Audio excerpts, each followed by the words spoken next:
ஓம் சாந்தி. நான் தந்தையின் அன்பில் மூழ்கியிருக்கக்கூடிய ஆத்மா.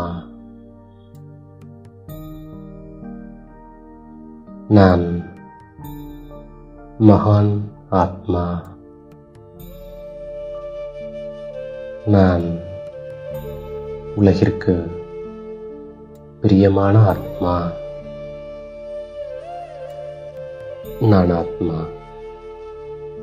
இந்த சரீரம் என்ற கோவிலிலிருந்து விடுபட்டு ஒரு பரிஷ்தாவாக பாப் தாதாவை சந்திப்பதற்காக வதனத்தை நோக்கி பயணம் செய்கின்றேன். வதனத்தில் பாப் தாதா என்னை அன்போடு வரவேற்று அன்பை பொழிந்து கொண்டிருக்கின்றார் என் மீது. நான் அவர் முன்னால் அமர்ந்து ஆன்மீக உரையாடல் செய்கின்றேன். இன்று திருமூர்த்தி சிவத்தந்தை தனது மிக அன்பிலும் அன்பான, இனிமையிலும் இனிமையான சாலிகிராம் குழந்தைகளை சந்திக்க வந்திருக்கின்றார். குழந்தைகளின் பிறந்த நாளை கொண்டாட தந்தை வந்திருக்கின்றார். நாம் தந்தையின் பிறந்த நாளை கொண்டாட வந்திருக்கின்றோம். தந்தை மற்றும் குழந்தை ஒரே நேரத்தில் பிறந்த நாள் ஏற்படுவது என்பது வேறு எந்த நேரத்திலும் யாருக்கும் ஏற்படாது. ஆஹா செல்லமான குழந்தைகளே, ஆஹா ஆஹா தேடி கண்டெடுக்கப்பட்ட குழந்தைகளே, ஆஹா ஆஹா ஆன்மீக பிறப்பு, அலௌகீக பிறந்த நாள் கொண்டாடக்கூடியவர்களே, ஆஹா என்று பாப் தாதா பாடலை பாடுகின்றார். அதனால் நீங்கள் பல மடங்கு பாக்கியவானாக ஆகியிருக்கிறீர்கள். வருங்காலத்திலும் பாக்கியவான்களாக இருப்பீர்கள். அமர பாக்கியவான்களாக அரைக்கல்பம் இருப்பீர்கள். இது ஒரு பிறப்பிற்கான வரதானம் அல்ல, அநேக பிறப்பின் அமர வரதானிகளாக ஆகிவிட்டீர்கள். குழந்தைகள் பிறந்தவுடனேயே நினைவு என்ற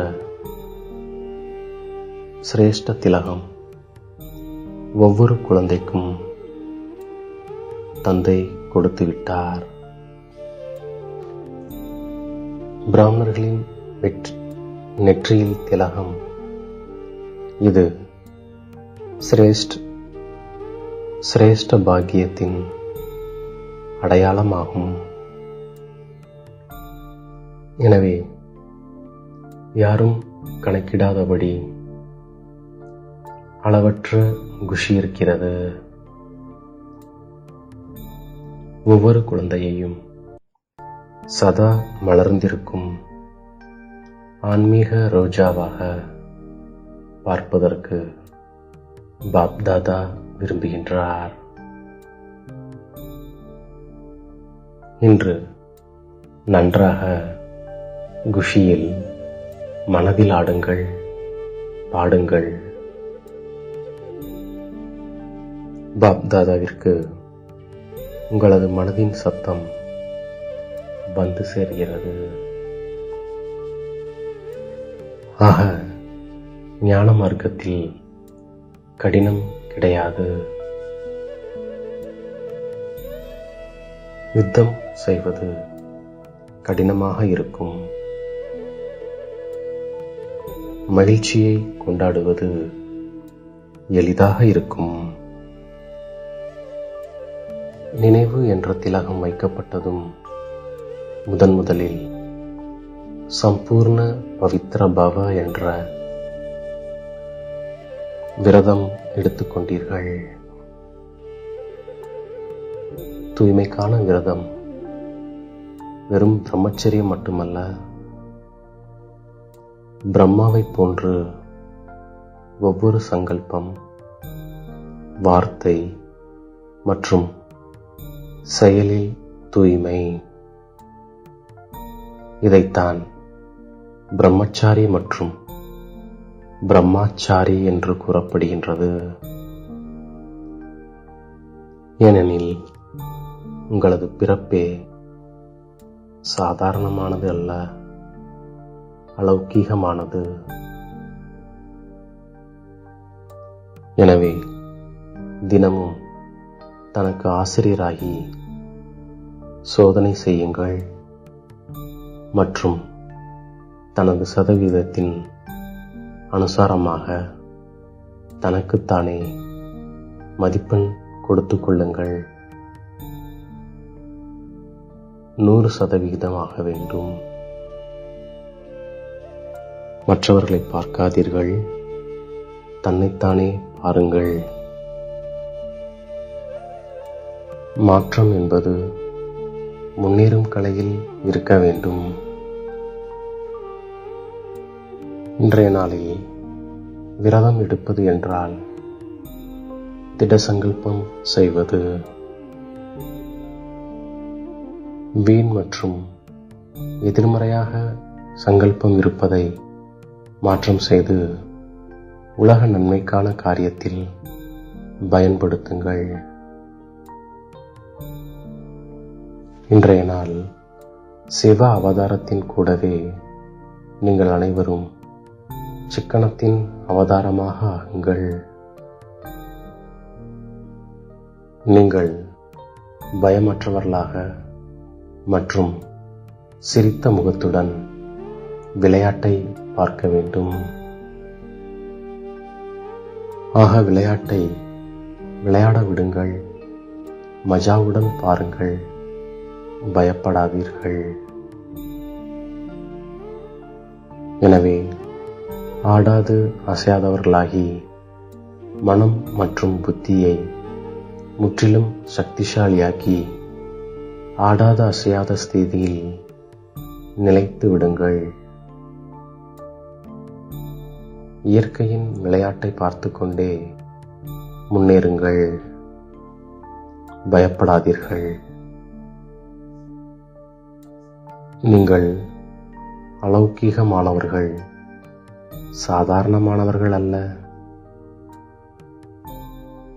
அலௌகீகமானவர்கள் மாஸ்டர் சர்வசக்திவான் ஆத்மாக்கள் விளையாட்டை பார்த்து தனது விஸ்வ கல்யாணக்காரி காரியத்தில் பிஸியாக இருப்பார்கள். மனம் புத்தியை லைட் ஹவுஸ் ஆகி லைட்ஸ் பரப்புவார்கள். அதனால் தனது புத்தியின் லயனை தெளிவாக வைத்துக் கொள்ள வேண்டும். ஒரு வினாடியில் ஆத்ம அபிமானியாக ஆக்கிக் கொண்டால் குழப்பமான சூழலிலும் உறுதியாக இருக்க முடியும். ஒரு வினாடியில் மனம் புத்தியை எங்கு விரும்புகிறீர்களோ அங்கு நிலைக்கச் செய்ய முடியும். இதைத்தான் சாதனை என்று கூறப்படுகின்றது. நல்லது என்று பாப் தாதா தனது உரையை முடிக்கின்றார். இப்போது என் தலை மீது கை வைத்து வரதானங்களை வழங்குகின்றார். தந்தையின் அன்பில் மூழ்கியிருக்கும் ஆத்மா சதா தன்னை பிரம்மாச்சாரி ஸ்திதியில் நிலைக்கச் செய்யும் அன்பான சகயோகி ஆத்மா. சதா ஒரு நாமம் மற்றும் சிக்கனத்தை காரியத்தில் பயன்படுத்தக்கூடிய தைரியசாலி ஆத்மா. சதா குழப்பத்தில் உறுதியாக இருக்கக்கூடிய பயமற்ற ஆத்மா.